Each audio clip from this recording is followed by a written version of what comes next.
Senator Shaheen.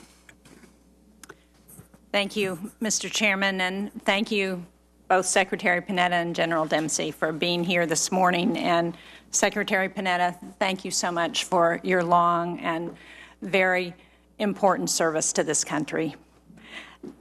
I think, as you all have pointed out, that it is important for the administration to continue to be open and upfront about what happened in Benghazi.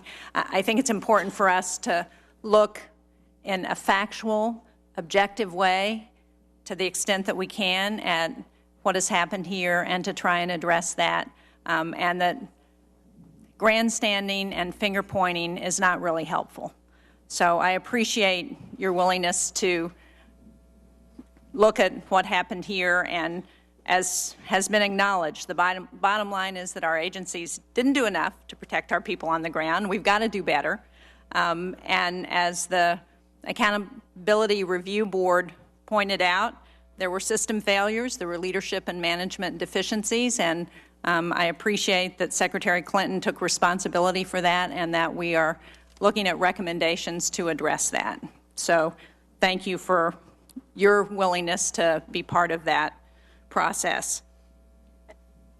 One of the things that happened in the follow-up to the ARB was an effort by the Senate to address the transfer of funds that the State Department requested to provide the necessary resources to address security risks and to transfer the personnel to meet mission imperatives around the world. And I'm pleased that, again, this week, the Senate has tried to do that. I certainly hope the House will take up that legislation and pass it so that we can address the resources that are required to make sure this doesn't happen again in our embassies and missions around the world. And both the ARB and the Homeland Security Government Affairs reports pointed out that Congress and the administration share in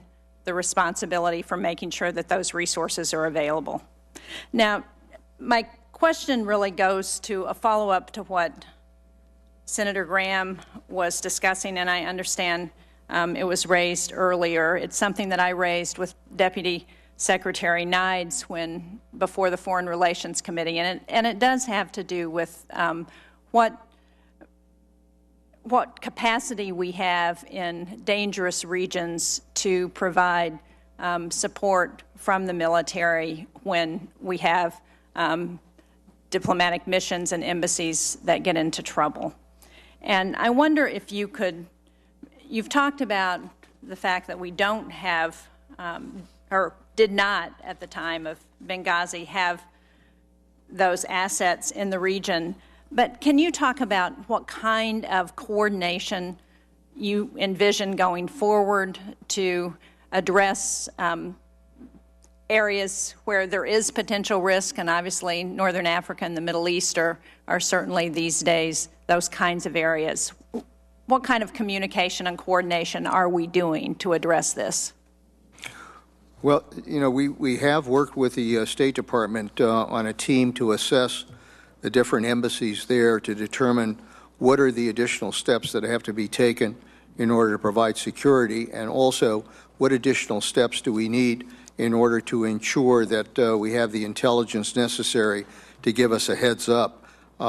So we are taking steps. We're going to provide you know, another almost 1,000 Marines as detachments to be able to target those embassies that are most vulnerable. In addition to that, obviously, we're going to try to do what we can to strengthen the host nation's capability to provide security. I know the intelligence community is working to develop better intelligence to be able to give us a heads up.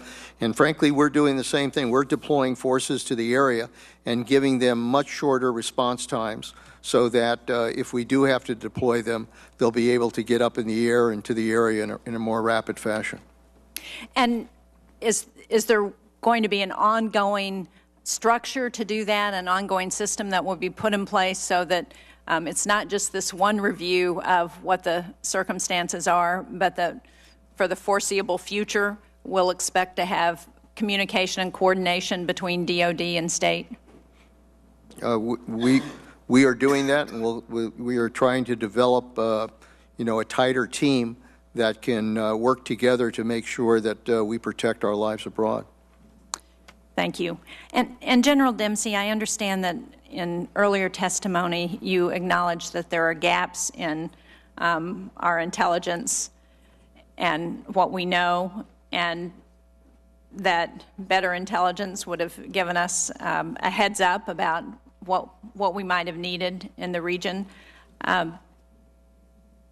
Will some of the assets that are used in Afghanistan be redirected to AFRICOM for future use, do you think?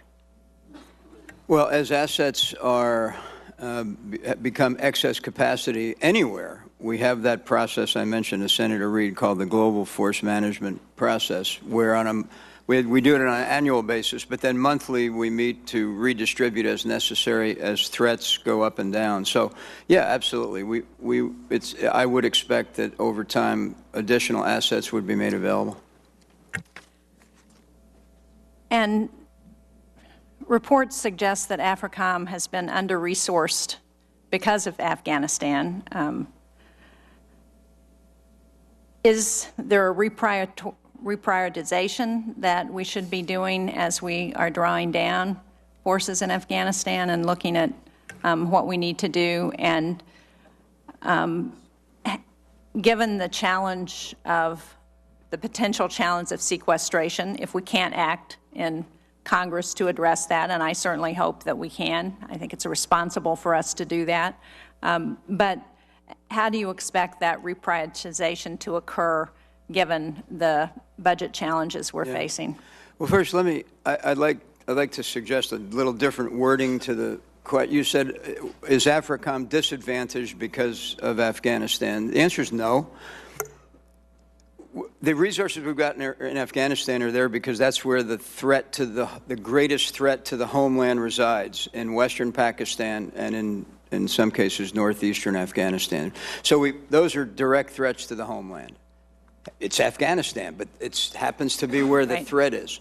So as the threat migrates, changes, we reprioritize. And to your point about sequestration, yes, you will see a definite degradation if we have to absorb both the magnitude and the mechanism of sequestration. Thank you. Just to be clear, I suggested that other reports have indicated that there may have been under-resourced. So I didn't intend to make that accusation, but really just to raise it as a question. So thank you very much. Thank you, Senator Shaheen. Senator Lee.